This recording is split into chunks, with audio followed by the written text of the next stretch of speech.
you can be sure that God will not take lightly the defamation of one of his children. I have 7 children now. Can you imagine how absurd it would be to me if 6 of them got together and decided to excommunicate one of their siblings from the family? No matter how many arguments or differences my kids have, they will always be family because they have the same DNA. One way to consider the concept of unity is to imagine that God is calling all of us to join him at a table for a meal.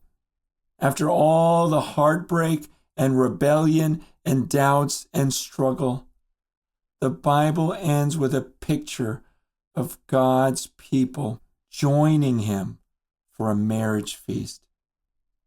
In Jesus' parable of the prodigal son, Luke chapter 15, verses 11 through 32, one son runs off to spend his portion of his inheritance while the other son stays at home with their father. When the young prodigal returns home in shame, the father runs to embrace and restore him, while the older brother pouts outside and refuses to join the party his father throws to celebrate the son's return. We tend to focus on the sons in the story, but we should ask, what is the father's goal for each of his sons? To get them to sit down together with him at the table. What are each of the sons resisting in his own way? Sitting down for the family meal.